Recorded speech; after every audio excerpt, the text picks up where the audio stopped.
Oi, tudo bem com você? Seja muito bem-vindo, bem-vinda ao canal Coração Francês. Aqui, nossa missão principal é te ensinar francês que fica para toda a vida. Meu nome é Audrey, sou francesa e neste vídeo vamos continuar nosso aprendizado sobre o passé composé, falando sobre o auxiliar avoir. Se você ainda não assistiu à primeira parte desta aula dedicada ao auxiliar être, eu te convido a fazer isso agora mesmo. Antes de começar, não se esqueça de se inscrever no canal e deixar seu like. Não hesite também em deixar comentário e se juntar a nós em nossas redes sociais. Todos os links estão na barra de descrição. Sem mais delongas, bora lá!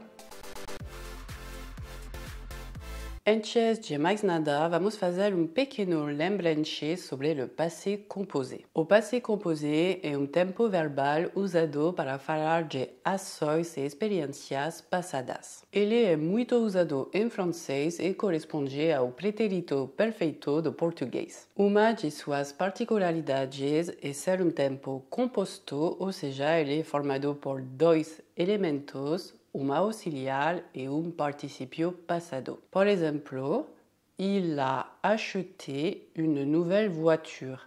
Il a acheté une nouvelle voiture. Nesta frase é o verbo acheter, que está conjugado no passé composé. Para isso, utilizamos auxiliar, o verbo avoir conjugado no presente do indicativo, il a, e participio passado formado a partir do verbo principal da frase, acheter. Dito isso, quando devemos usar o auxiliar avoir em vez do auxiliar être? Lembre-se, na aula anterior vimos que o auxiliar être é usado em três casos específicos, como verbo de movimento, como aller, como verbo de mudança de estado, como naître, comme verbo pronominal como se marier, Fora desses três casos, sempre devemos usar o auxiliar avoir. Ou seja, é o auxiliar mais comum para formar o passé composé. Por exemplo, ce matin, j'ai bu un café. Ce matin, j'ai bu un café. Hier soir, nous avons regardé un film. Hier soir, nous avons regardé un film. Il a attendu le bus pendant 20 minutes. Il a attendu le bus pendant 20 minutes. Mais atenção. Alguns verbos podem se conjugar como os dois auxiliares e neste caso o significado do verbo muda. Isso acontece com os verbos monter, descendre, rentrer, sortir, passer, e retourner. Eu te aconselho a anotar esta lista de verbos e memorizar. Vamos ver como isso funciona com alguns exemplos. Je suis sorti avec des amis. J'ai sorti la poubelle. Você conseguiu perceber o que nos ajudou a escolher entre o auxiliar être e o auxiliar avoir? É a presença ou não de COD. Na gramática francesa, COD significa complément d'objet direct, complemento de objeto direto. O COD é o elemento que recebe diretamente a ação do verbo. Geralmente, ele vem depois do verbo. E, como esses verbos específicos, se houver COD na frase, devemos usar o auxiliar avoir. Para identificar possível COD numa frase, basta fazer a pergunta quoi, o que, ou qui, came. Se algum elemento da frase responder a esta pergunta de forma correta, de forma que faz sentido, é COD. Por exemplo, na frase j'ai sorti la poubelle é COD. Como eu sei? Porque é a resposta à pergunta j'ai sorti quoi? Eu tirei o que? J'ai sorti la poubelle. Eu tirei o lixo. Essa é uma regra muito importante para lembrar. Vamos estudar outro exemplo. Il est passé chez ses parents. Il est passé chez ses parents. Il a passé une bonne journée. Il a passé une bonne journée. Vamos usar la famosa pergunta quoi? Ok. Il est passé quoi? Ele passou o quê? Chez ses parents, na casa dos pais dele. Neste caso, a pergunta não funciona. Ela não faz sentido. O correto seria perguntar ele é passé où? Ele passou onde? Na casa dos pais dele, chez ses parents. Neste caso, a pergunta funciona. Isso significa que não há COD na frase e é por isso que utilizamos o auxiliar être neste exemplo. Agora, como a segunda frase. Il a passé quoi? Ele teve o quê? Une bonne journée, bon dia. Neste caso, a pergunta funciona, ela faz sentido. Então, une bonne journée é COD, é por isso que neste exemplo usamos o auxiliar avoir. Se esta é a primeira vez que você ouve falar de COD, talvez precise praticar mais. Isso é totalmente normal e para te ajudar, coloquei alguns links na descrição. De qualquer forma, lembre-se bem desta regra, como esses verbos específicos, se houver COD na frase, usamos o auxiliar avoir, se não houver COD, usamos o auxiliar être. Como você já sabe, o passé composé é formado por dois elementos, auxiliar e participio passado. Por exemplo, le week-end dernier, j'ai mangé une pizza.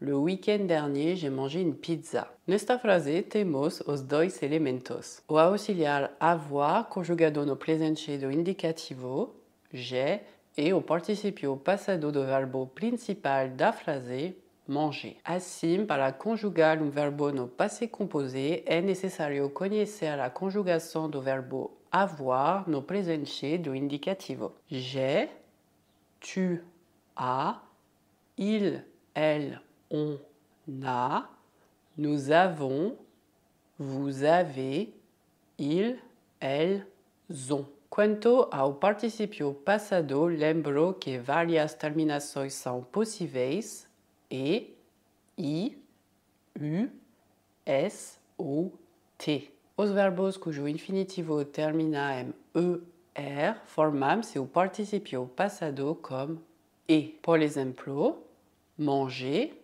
manger, voyager, voyager, étudier, étudier. Quanto aos verbos como finir, eles formam seu participio passado como i. Assim, finir, fini. Grandir, grandi. Choisir, choisi, etc. Para os outros verbos, não há regra fixa. Além disso, alguns têm ainda radical totalmente diferente do seu infinitivo. Então, será necessário aprendê-los de cor. Eu te aconselho a começar pelos verbos mais úteis no dia a dia. Para te ajudar, aqui estão algumas frases prontas que você pode adicionar ao seu estoque de flashcards que já começamos na aula anterior. Vamos começar com o verbo faire. O participio passado dele é fait.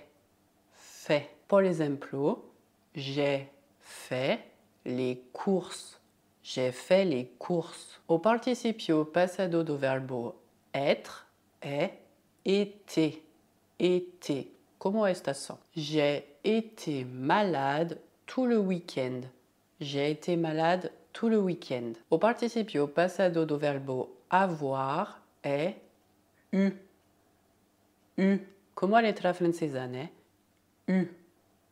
Eu. Elle a eu la grippe.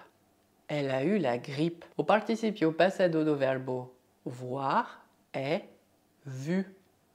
Vu. Tu as vu le dernier match de l'équipe de France? Tu as vu le dernier match de l'équipe de France? O participio passado do verbo dire est dit.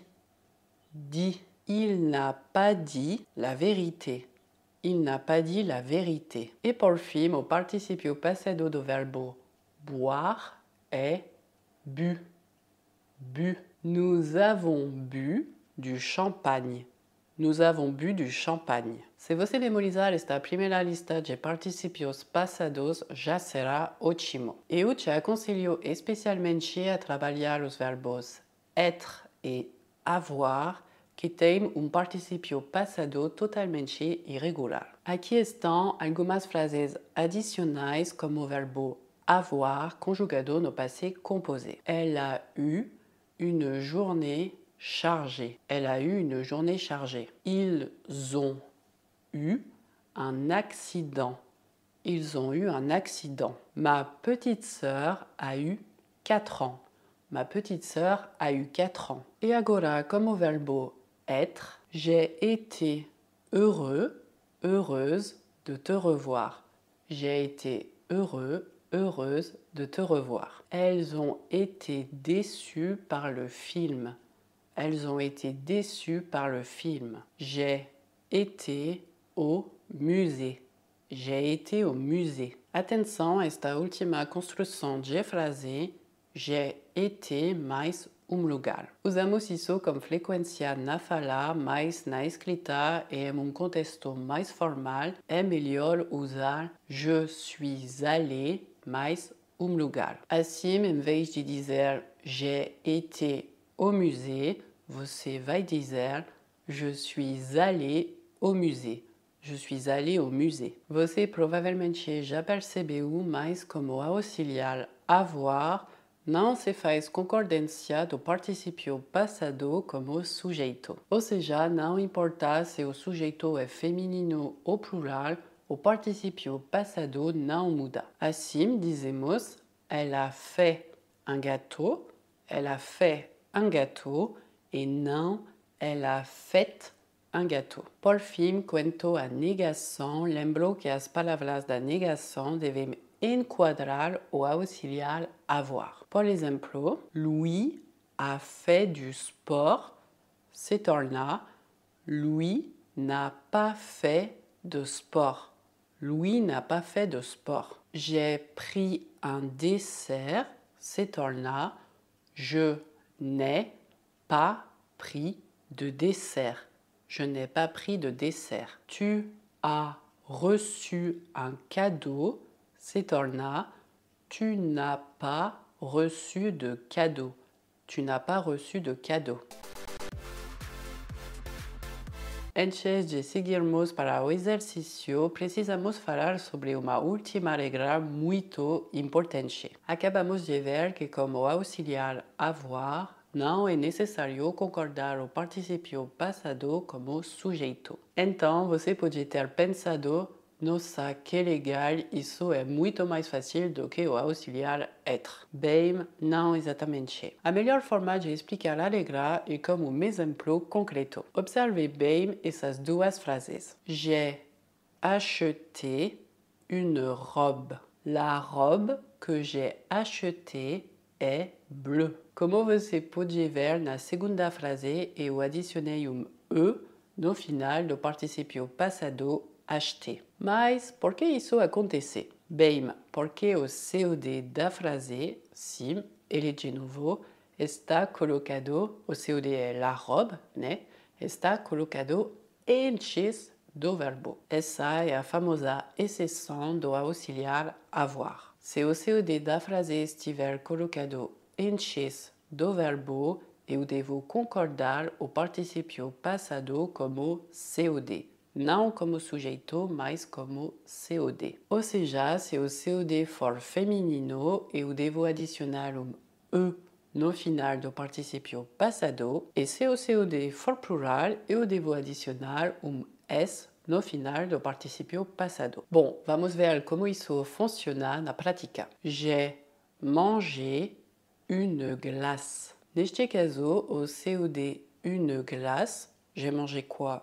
Une glace, é o COD da frase, está colocado depois do verbo, então eu não faço concordância. La glace que j'ai mangée était délicieuse. Neste caso, como o COD la glace está colocado antes do verbo, eu devo concordar o participio passado como COD. La glace sendo substantivo feminino, em francês sorvete é feminino, une glace, e o adiciono e no final do participio passado. Isso dá manger. E aí, tudo certo?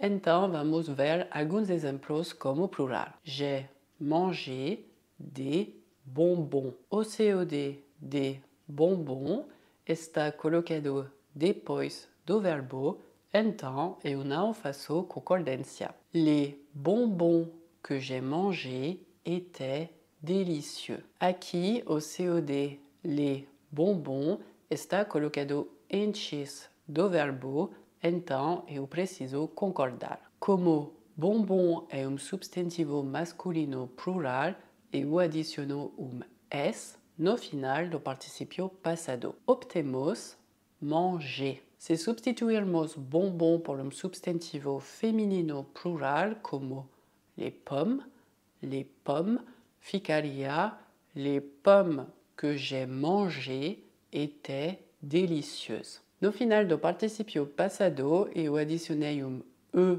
para marcar o feminino e S para marcar o plural. Sei que à primeira vista esta regra pode parecer pouco complexa, mas é só praticar regularmente e ela vai se tornar natural aos poucos. E para ser honesta com você, esta questão de COD pode ser ainda mais complexa, especialmente quando se trata dos pronomes COD, mas você não precisa se preocupar com isso por agora. Se você trabalhar todas as regras que acabamos de abordar neste vídeo e também aquelas que vimos no vídeo dedicado ao auxiliar être, posso te garantir que já terá tudo o que precisa para usar o passé composé em francês.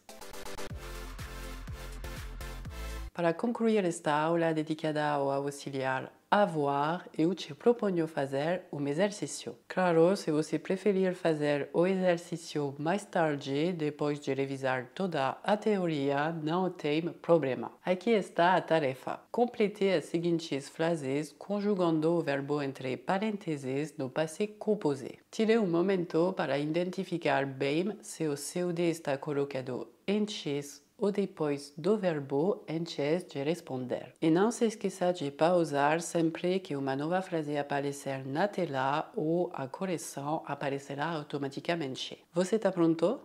Vamos lá!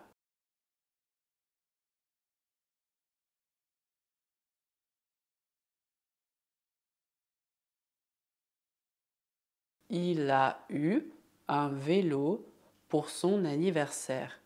Il a eu un vélo pour son anniversaire.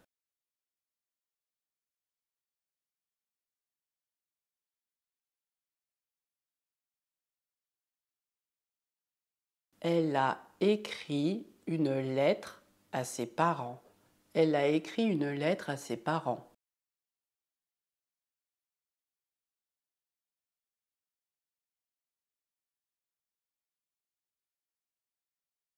Ils ont vu un magnifique coucher de soleil. Ils ont vu un magnifique coucher de soleil.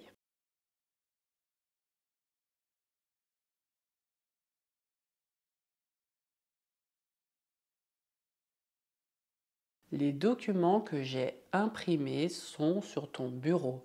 Les documents que j'ai imprimés sont sur ton bureau. Nesta frase era necessário fazer a concordância entre o participio passado e o COD. De fato, o COD, les documents, está colocado antes do verbo. Como documento é substantivo masculino plural, era necessário adicionar S ao final do participio passado imprimé.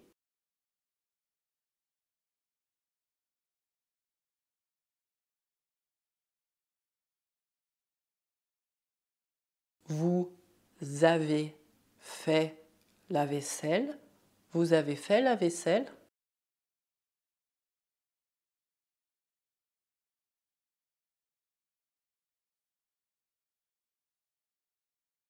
Elles ont pris le train à 7 heures.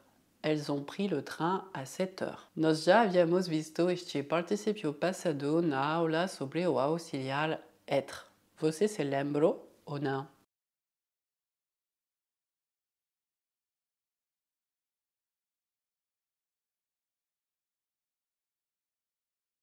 Mes parents ont acheté une nouvelle maison.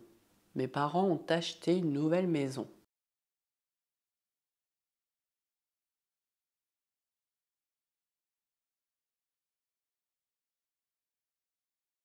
J'ai lu ce livre la semaine dernière.